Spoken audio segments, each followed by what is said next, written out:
is basically selecting the best people in the team. Here's the deal. There's going to be a training faculty that you are supposed to be selecting from your regions and divisions. That's the bottom line. And we are now looking at the idea of not looking at their designations, but rather on their expertise in the learning area where they're supposed to be serving. Last December, we have asked our QAD, CLMD, and HRDD chiefs to look into the selection process that we're supposed to be working on for our training faculty. Here are some of the factors that we're supposed to be considering in the selection process. Don't you worry, we will be placing all of the details in the memo which we will be giving to you concerning this. We need to be able to bring out the memo before, of course, the training of the training faculty for this phase 2. First one, of course, we're going to look at, of course, you need to be able to choose this person who's supposed to have the expertise. If we have individuals in your region and divisions who actually have the background, the basic background, or even not just the basic, but rather the expertise itself when it comes to the learning area, for example, if it's English, math, science, we should be able to please tap them because these individuals will not just be used for phase 2, but definitely they will be used all throughout the phases of our, of course, training in the revised K to 12. Because just like what we have agreed on with our chiefs last December, we won't be doing a certification yet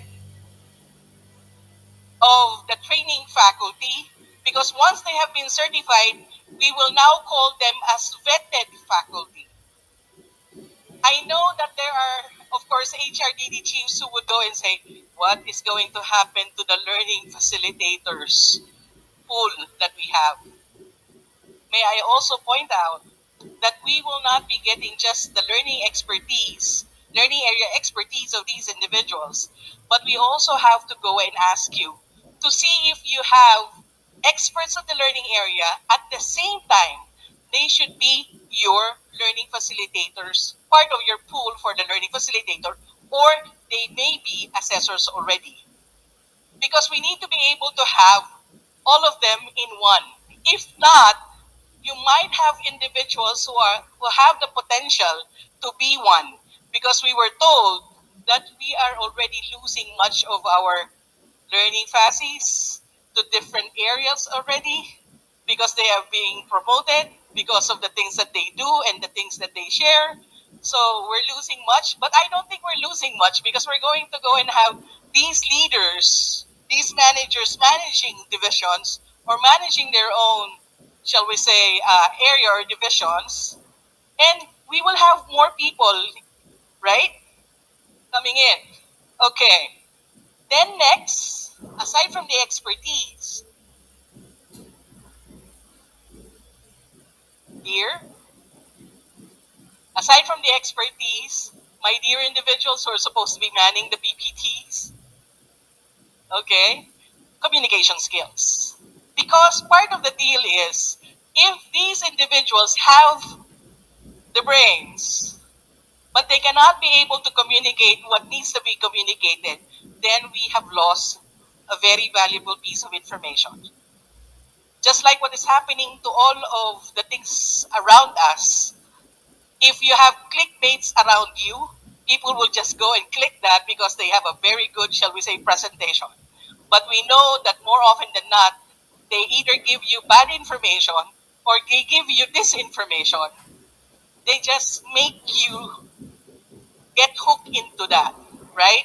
But here we need individuals who can hook us into the learning expertise or learning areas that they're supposed to be delivering. Next, uh, this one I think we can never really go and measure. We will only see this once we are already working, right? But since we're going to do this in a cyclical level, meaning not just on phase two, but we're going to be doing it also on phase three as part of the deal or part of the things that we're going to be doing, then we will see that we will have individuals who actually have this really enthusiasm to be able to go work with all of us.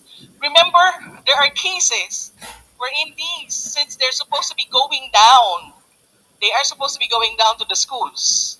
So from the core trainers that we have, then we have our regional training faculty, they will be the ones going down to the school.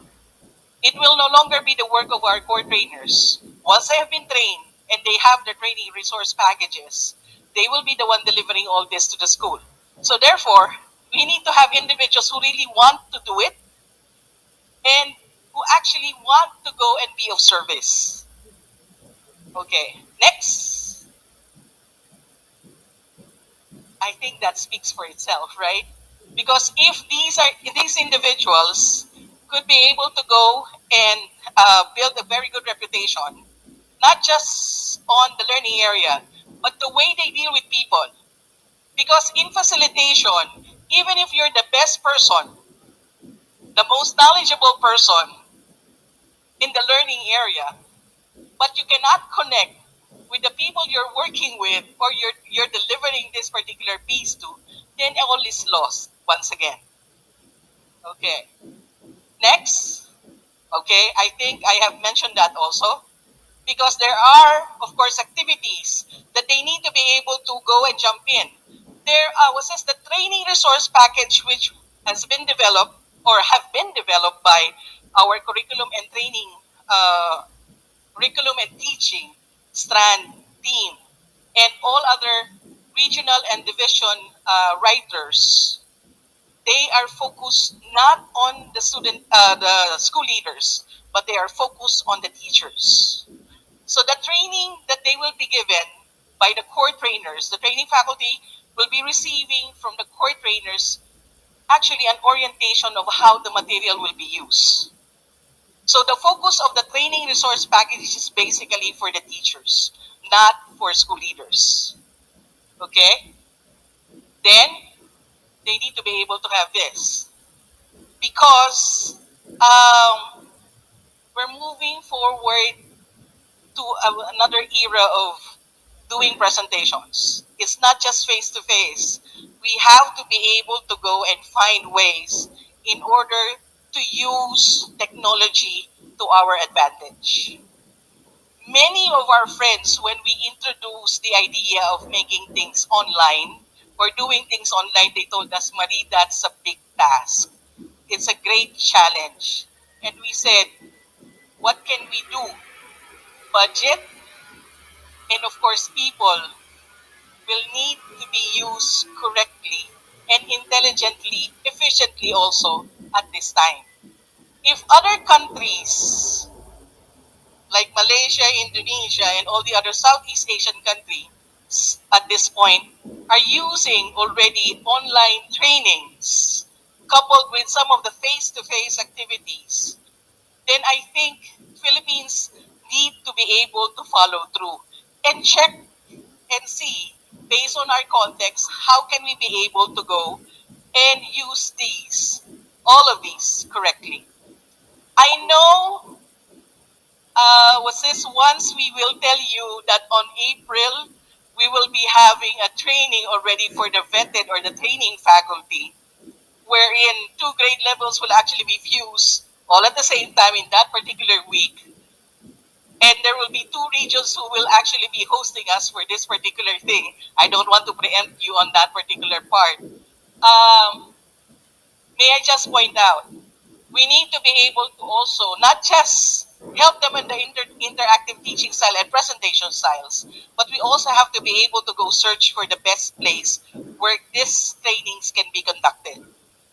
We cannot shortchange them on the quality of venues and of course technology that we need.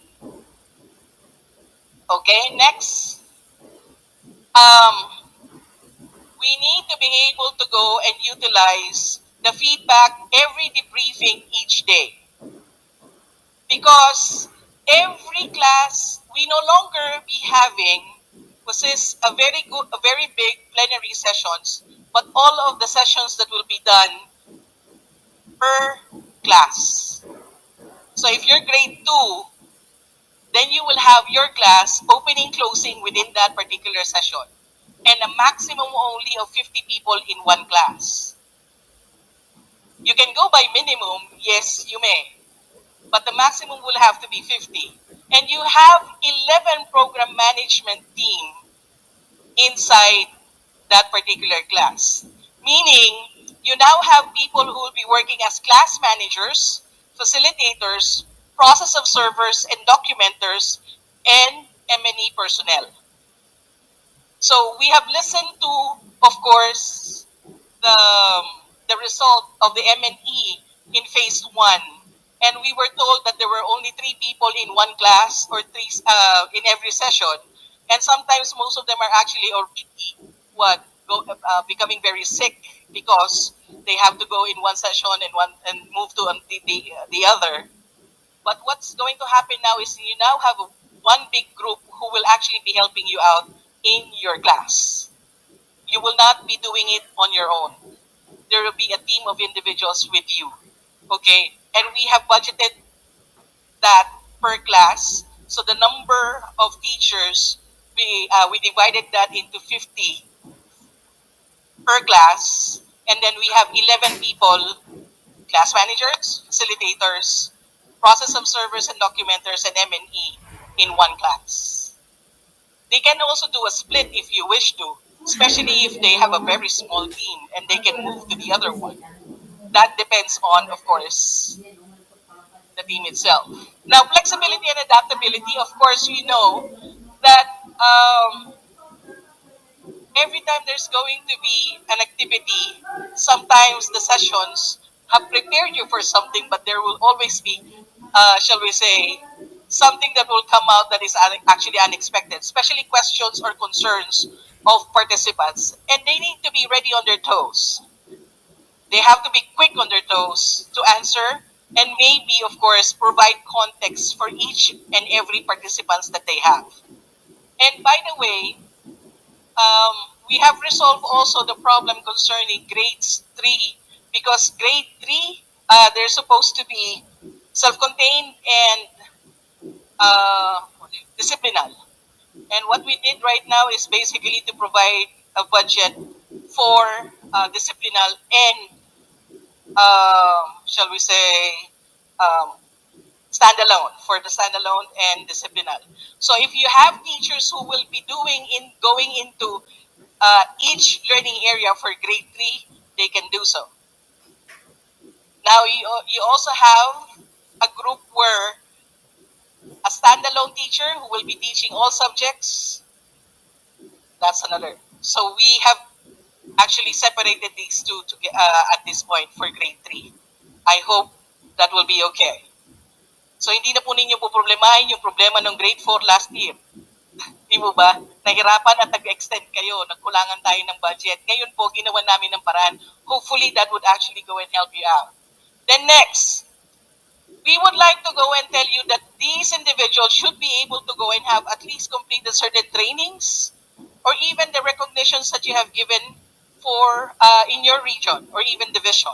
Because endorsement from your division and from the region would also be part of the things that we'll be looking for the selection. Because there are certain cases wherein you have very good individuals who have not been in the limelight but have been seen by either the HRD and then of course sometimes the CLND or sometimes the division superintendents, then they may do so. Okay?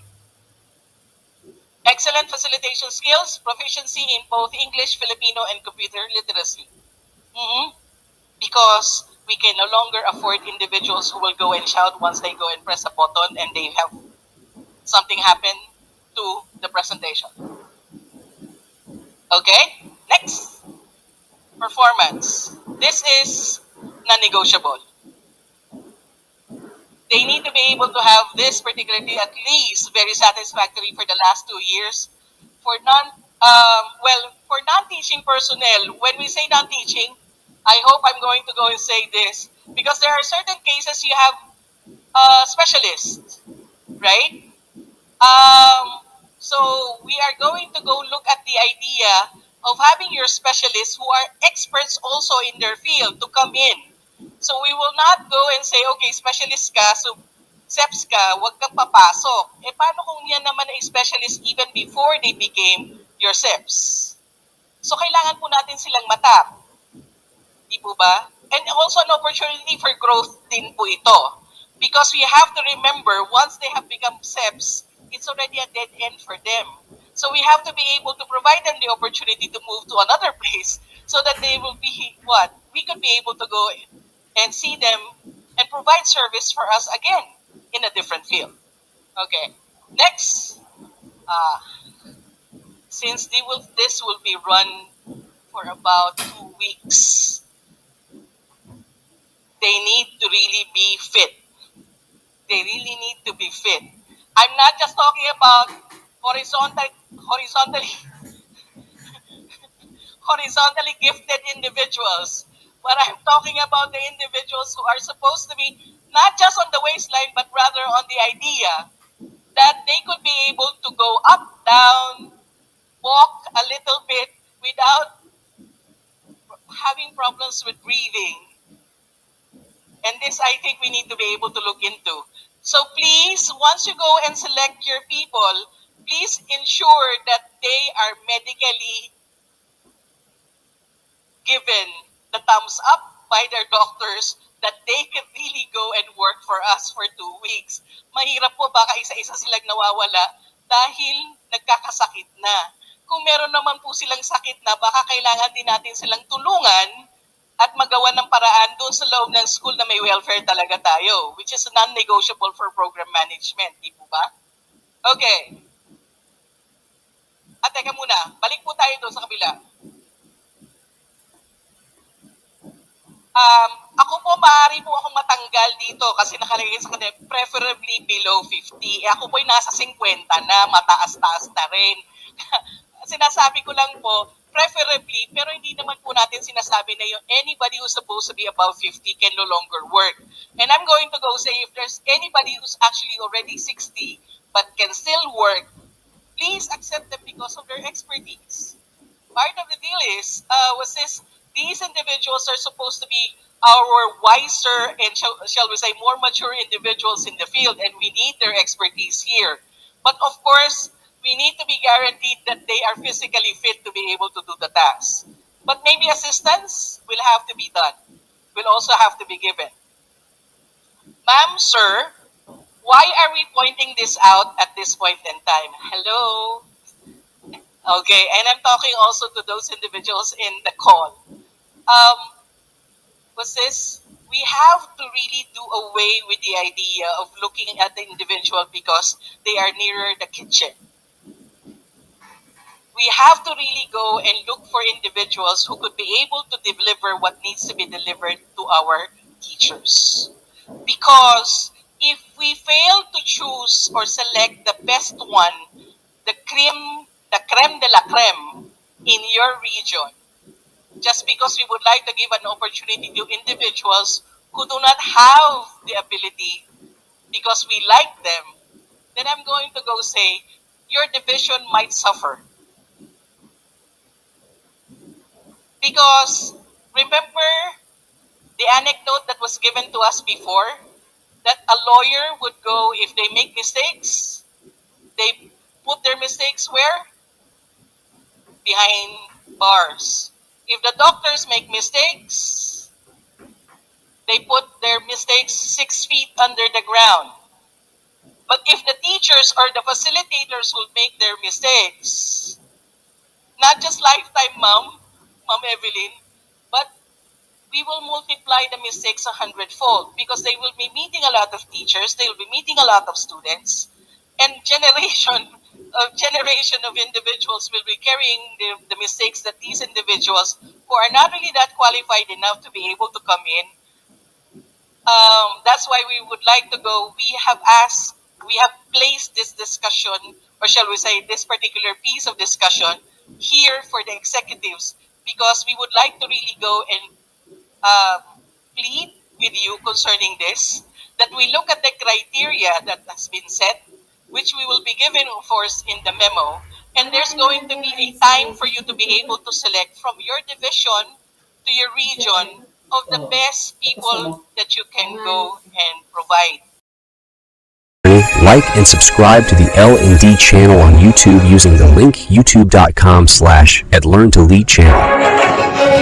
For more information, visit our NAAP Region 8 official Facebook page at facebook.com/NAAPR08.